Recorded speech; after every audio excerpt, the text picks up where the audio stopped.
느헤미야 7장 5절에서 7절 말씀으로 감동의 사명이라는 제목을 가지고 말씀 전하겠습니다. 얼마 전에 좀 감동적인 뉴스를 하나 보았습니다.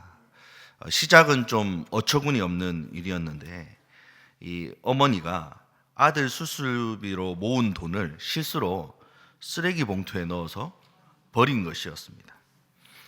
그래서 이제 그 쓰레기 처리 업체에 급하게 전화해서 사정을 이야기했고, 이 사정을 들은 환경미화원들이 8시간 동안 쓰레기 더미를 하나하나 뒤져서 1,828만 원을 찾아주었다는 소식이었습니다. 얼마나 참 마음이 덜컹하고 놀랐을까요? 또 한편으로는 그 돈을 그렇게 냄새나는 쓰레기 더미를 하나하나 뒤져가면서, 왜냐하면 그 쓰레기 봉투는 터지기도 하고 그러지 않습니까? 그래서 하나하나 뒤져서 모든 돈을 그 찾아준 그 환경미화원들의 따뜻한 마음이 얼마나 고맙고 감동적이었겠습니까? 듣는 우리도 참으로 감동되지 않습니까? 여러분, 감동이라는 단어는 크게 느끼어 마음이 움직인다라는 사전적인 뜻을 가지고 있습니다. 여러분, 우리에게 맡겨진 사명을 이루기 위해서는 몸이 가기 전에 먼저 마음이 움직여야 합니다. 사명을 이루는 일은 매우 힘든 일입니다. 그렇기 때문에 마음이 움직이지 않으면 사명을 계속 이루어 갈 수가 없습니다. 그래서 하나님께서는 우리에게 사명을 주실 때 반드시 마음에 무엇을 주십니까? 감동을 주십니다. 그리고 감동받은 사람들의 헌신은 거꾸로 하나님의 마음을 감동시킵니다. 그래서 우리가 사명을 이루는 과정은요, 이 감동의 연속입니다. 하나님이 우리를 감동시키시고 또 감동받은 자들의 헌신이 하나님의 마음을 감동시키는 것이죠. 오늘 느헤미야 7장 본문을 통해서 그래서 저는 이 감동의 사명이라는 제목으로 말씀을 전합니다. 저는 이번에 아내한테 질문을 받았습니다. 여보, 느헤미야 가지고 사명 설교 언제까지 할 거야? 그랬는데 오늘이 끝이 아닐까 이제 생각해보긴 하는데 또 장담은 못하니까요. 네, 여러분 안심은 하지 말아주시기 바랍니다. 오늘 첫 번째로 생각할 부분은 느헤미야의 감동입니다. 5절 말씀을 함께 읽어보겠습니다. 시작. 내 하나님이 내 마음을 감동하사 귀족들과 민장들과 백성을 모아 그 계보대로 등록하게 하심으로 내가 처음으로 돌아온 자의 계보를 얻었는데 거기에 기록된 것을 보면, 느헤미야가 감동을 받았습니다. 그런데 이 감동은 하나님께서 주신 감동입니다. 여러분, 하나님으로부터 깊은 감동을 받으신 적이 있으시죠? 네. 대답도 너무 잘해 주시고. 네. 하나님께 깊은 감동을 받으시면 여러분들은 보통 무엇을 하십니까? 예, 뭐 찬양을 한다든지, 그죠? 어떤 헌신을 한다든지, 이렇게 하기가 쉽죠. 보통 그렇게 합니다. 그런데 느헤미야는 의아하게도 이 감동을 받자마자 귀족들과 민장들과 백성들을 모읍니다. 이들은 이제 유대인들의 모든 계층을 말합니다. 귀족, 민장, 백성, 모든 계층을 말하는 거예요. 그야말로 전체 총회를 소집한 거예요. 그러면 감동을 받아가지고 다 모아서 예배를 드리려나 보다, 이렇게 생각하기 쉬운데요, 뭘 했냐면 모아가지고 백성들을 족보대로 명부에 등록을 시킵니다. 그 목적이 무엇이었냐면 바로 처음으로 포로에서 귀환한 자들의 명단을 확보하기 위해서였습니다. 이 처음으로 돌아온 사람들이 누구인가 한번 생각해 볼 필요가 있습니다. 에스라 1장 1절에서 3절 말씀인데요, 제가 한번 읽어드리겠습니다.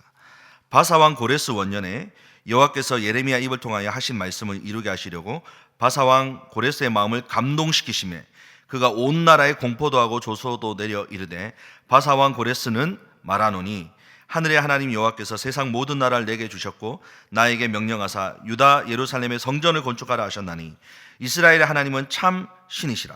너희 중에 그의 백성된 자는 다 유다 예루살렘으로 올라가서 이스라엘의 하나님 여호와의 성전을 건축하라. 그는 예루살렘에 계신 하나님이시라. 아멘. 무슨 일이 일어났습니까? 먼저 이 사건 전에는 바벨론이 예루살렘에 있는 유대인들을 포로로 끌고 왔습니다. 그런데 이 바벨론을 멸망시킨 왕이 페르시아의 고레스 왕입니다. 그런데 하나님이 이 고레스의 마음을 감동시키십니다. 그래서 이스라엘 백성들을 귀환하게 한 것이죠. 그래서 누가 귀환했습니까? 바로 에스라 2장에 나오는 그 명단의 사람들이 귀환합니다. 에스라 2장 1, 2절을 한번 같이 읽어보도록 하겠습니다. 시작. 옛적에 바벨론 왕 느부갓네살에게 사로잡혀 바벨론으로 갔던 자들의 자손들 중에서 노임을 받고 예루살렘과 유다도로 돌아와 각기 각자의 성읍으로 돌아간 자, 곧 수룹바벨과 예수아와 느헤미야와 스라야와 르엘라야와 모르드게와 빌산과 미스발과 비그웨와 르움과 바하나 등과 함께 나온 이스라엘 백성의 명수가 이러하니. 이 사람들이 나왔는데요. 이 2절의 본문은 느헤미야 7장 7절의 이름과는 약간은 상이합니다. 그러나 주된 명단이 같습니다. 결국 느헤미야는 당시에 귀환한 사람들의 명단을 찾아낸 것입니다. 그러니까 하나님께서 주신 감동을 받고 느헤미야가 가장 먼저 한 일은 처음 이스라엘로 귀환한 자들의 명단과 그들의 자손을 찾은 것이죠. 여러분, 감동을 받고 이스라엘 백성들을 모았는데 집회를 하지 않고 기도회를 하지 않고요, 인구조사를 한 것입니다. 왜 그랬을까요?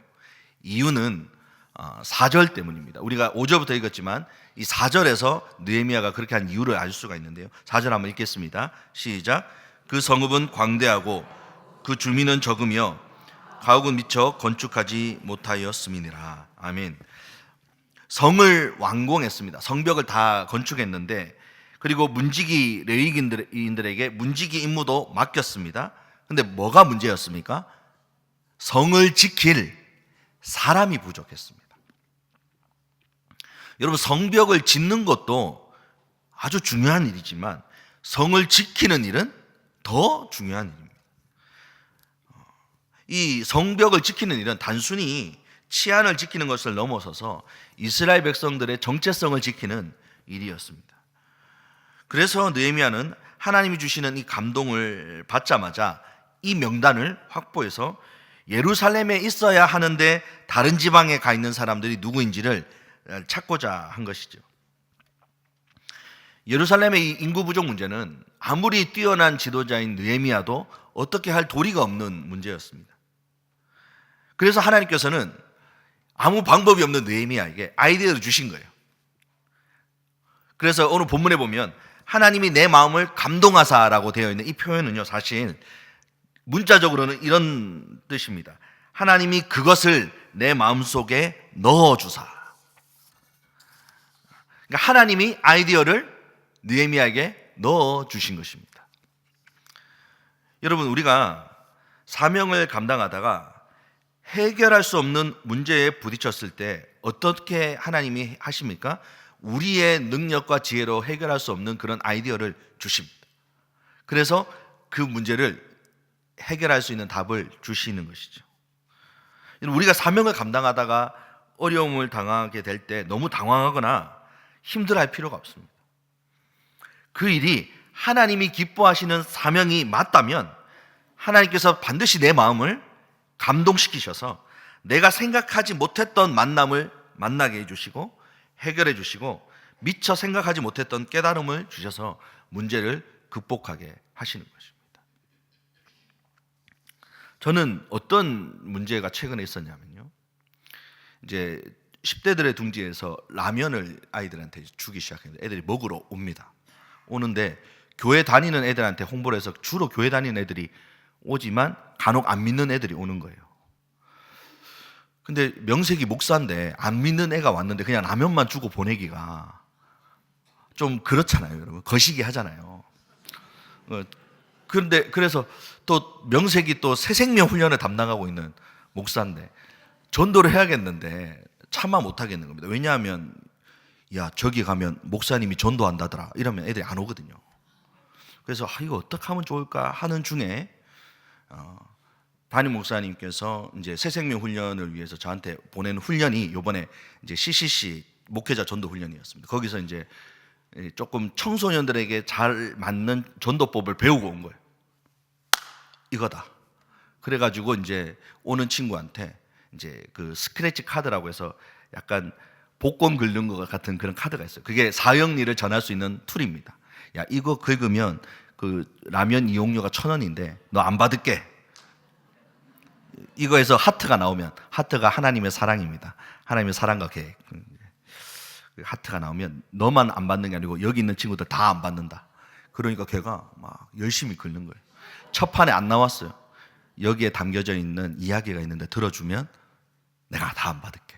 그래서 전화 왔는데 영접기도까지 다 따라하고 지난주에는 고등부 갔습니다. 그 친구가. 근데 제가 깨달은 게 뭐냐면 내가 생각지 못한 아이디어는 하나님이 주시는 거예요. 저는 고민돼요. 저한테는 방법이 없었어요. 어떻게 하면 좋을까? 그랬는데 그런 아이디어를 하나님이 주시는 거예요. 이건 왜 그렇습니까? 그 사명이 저를 위한 사명이 아니고 하나님께서 기뻐하시는 사명이면 제가 생각지 못하던 아이디어를 하나님 주시고 극복하게 하신다는 것이죠. 두 번째는 명단에 기록된 자들의 감동입니다. 명단에 기록된 사람들은 1차 포로 귀환 자들의 명단이죠. 이들이 가장 먼저 귀환에 나선 이유가 무엇입니까? 여러분 에스라 1장을 다시 한번 읽어보십시오. 한번 띄워주시기 바랍니다. 1장 2절 3절을 이번에는 같이 읽겠습니다. 시작. 바사왕 고레스는 말하노니 하늘의 하나님 여호와께서 세상 모든 나라를 내게 주셨고 나에게 명령하사 유다 예루살렘에 성전을 건축하라 하셨나. 여기까지 읽겠습니다. 네. 여기까지 읽겠습니다. 여기까지. 네.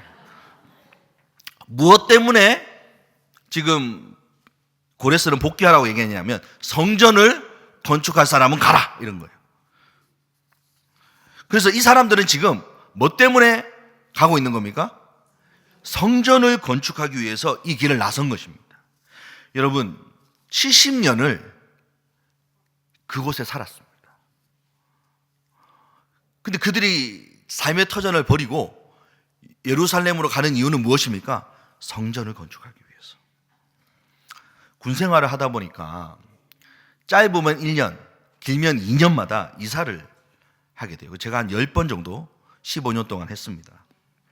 제 첫째 딸은 지금 고3인데요. 초등학교를 4군데 다니고요. 중학교 1, 2, 3학년 학교가 다 달라요. 그래서 아빠로서 미안하지 않겠습니까? 제가 울산에 올 때 우리 딸한테 약속을 했습니다. 야, 하음아, 내가 너를 중학교를 3군데 다니게 했는데 고등학교는 1군데 다니게 해줄게. 지금 고3입니다. 걔가 중3 때 왔는데 약속을 아직까지는 다행히 지키고 있습니다. 여러분들이 저를 내보내지만 않으시면 저는 이 약속을 지킬 수 있을 것 같습니다. 올해까지만 잘 부탁드리겠습니다. 여러분 1년 2년을 살았는데 그때마다 이사를 가는 것도 참 힘든 일이에요. 2년을 살았는데도 이사 가기가 쉽지 않았습니다. 그런데 70년을 정착해서 살았던 삶의 터전을 떠나야 합니다. 이게 쉬울까요? 어려운 일이었죠. 그런데 왜 이들이 이런 선택을 했겠습니까? 성전에서 예배드리겠다. 바로 이 열정이 그들의 마음을 감동시킨 것입니다.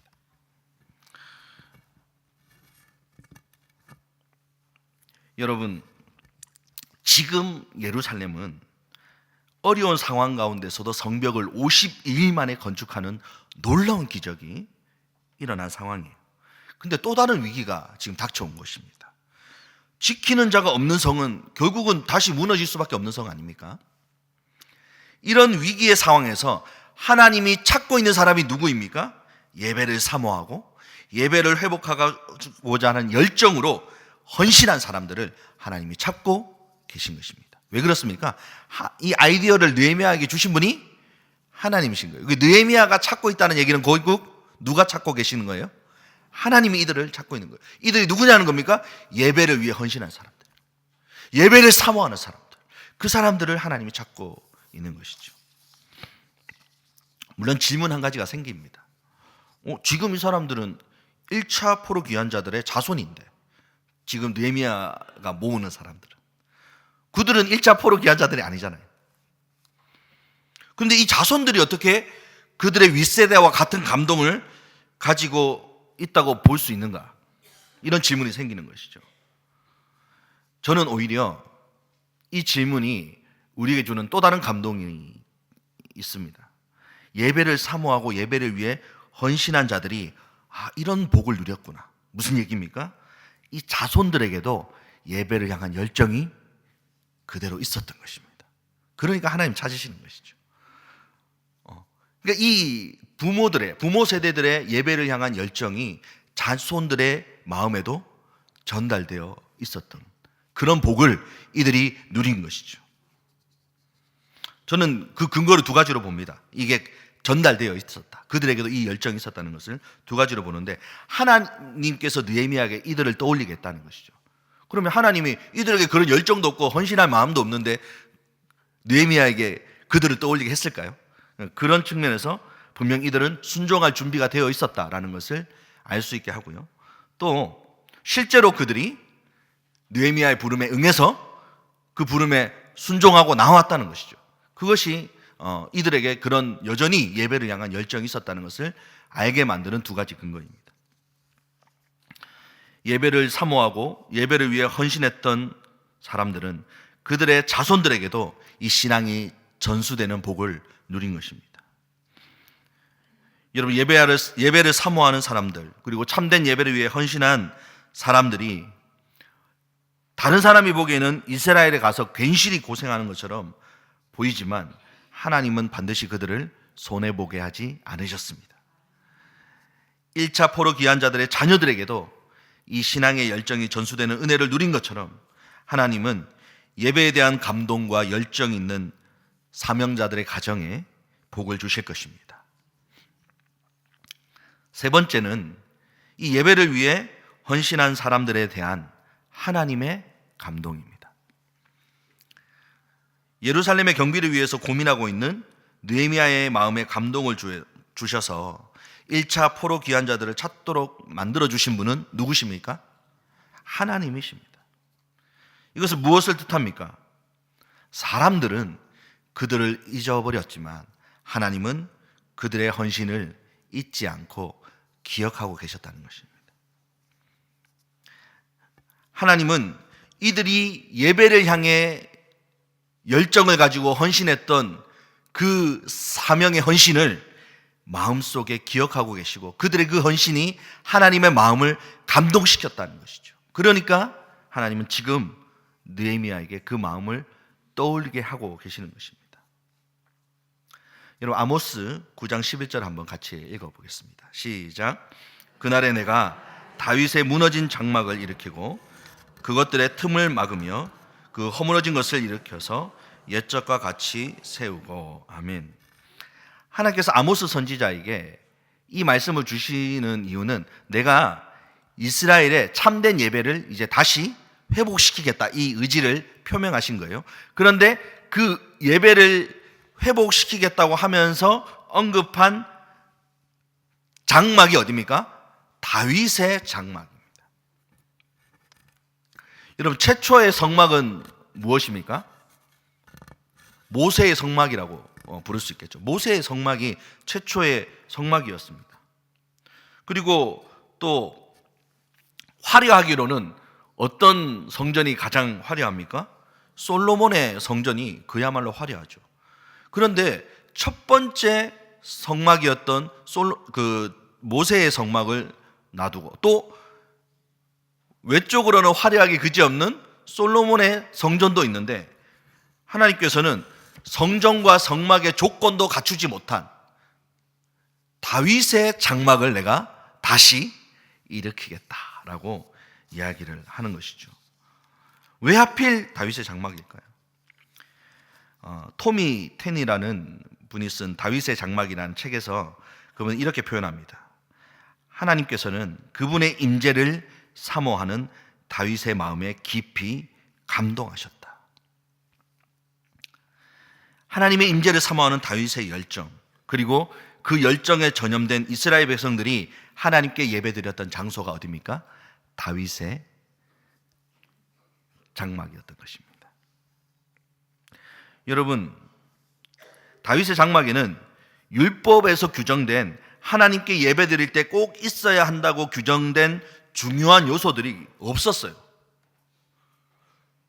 사람들은 물론 그 언약궤는 있죠. 나중에 갖고 들어왔으니까. 언약궤는 있지만 그 언약궤를 가리는 뭐가 없습니까? 휘장도 없고 성막에 있는 기구도 없는 이 장막에서 무슨 예배를 드리겠냐고 했을지 모르겠습니다. 그런데 하나님께서는 그 다윗의 장막에서 드리는 예배를 가장 좋아하셨다는 거예요. 이유는 무엇입니까? 그곳에는 하나님의 임재를 사모하는 마음이 가득했던 거예요. 그리고 그 마음에 하나님이 감동하셨던 것이죠. 오늘날의 예배는 어떻습니까, 여러분? 오늘날의 예배도 필요한 게 참 많잖아요. 좋은 악기도 있어야 되고, 뛰어난 찬양팀도 있어야 되고, 목소리 좋은 찬양대도 있으면 좋겠고, 좋은 마이크가 좀 이상한 것 같은, 좋은 마이크, 좋은 스피커, 이런 것들이 우리 눈에는 중요하게 보이지 않습니까? 좋은 마이크, 좋은 스피커, 좋은 기구들. 그런데 여러분, 하나님이 보시기에는 그것들이 그렇게 중요하지 않은 거예요. 하나님께서는 하나님을 너무나 만나기를 소원하는 우리와의 그 만남이 중요하신 거예요. 여러분, 성막에는 있고 다윗의 장막에는 없는 것 무엇이었을까요? 힌트는 지성소입니다. 뭐가 없습니까, 거기에? 휘장이 없어요. 언약궤를 가리는 휘장이 없었다니까요. 언약궤가 있는 그 장소에 휘장이 없다, 상상하기 어려운 일입니다. 근데 여기서 저와 여러분들이 알 수 있는 것이 뭐냐? 휘장은요, 하나님이 원해서 막아놓은 것이 아닌 겁니다. 그건 우리의 죄 때문에 어쩔 수 없이 쳐져 있는 거예요. 그래서 여러분, 예수님이 십자가에서 죽으시던 날 밤에 뭐가 찢어집니까? 휘장이 찢어집니다. 하나님은 우리와 그분 사이에 휘장이 있기를 원치 않으시고 우리를 아무런 제한 없이 만나기를 소원하시는 거예요. 하나님에게 있어서 가장 중요한 것은 우리와의 교제입니다. 포로 귀환 자들은 이미 페르시아에 정착해서 편안히 살 수 있었지만 성전을 짓고 예배를 회복하고자 하는 그런 감동과 사명감을 가지고 귀환했고, 이 예배를 향한 헌신에 하나님도 감동하셔서 느헤미야의 마음을 하나님이 움직이신 것입니다. 여러분, 이 귀한 자들이 성전을 짓기는 했지만 그들의 사명이라고 했던 예배의 회복은 온전히 이루지 못했습니다. 그것을 알 수 있는 것은 7장 1절에 이르러서야 문지기들과 노래하는 자들과 레위인들을 느헤미야가 세우잖아요. 그 전까지는 제대로 세워지지 않았다는 걸 뜻합니다. 예배가 제대로 회복되지 않았던 것이죠. 그러니까 그들이 원했던 사명을 다 이루지 못했던 사람들이에요. 헌신했지만.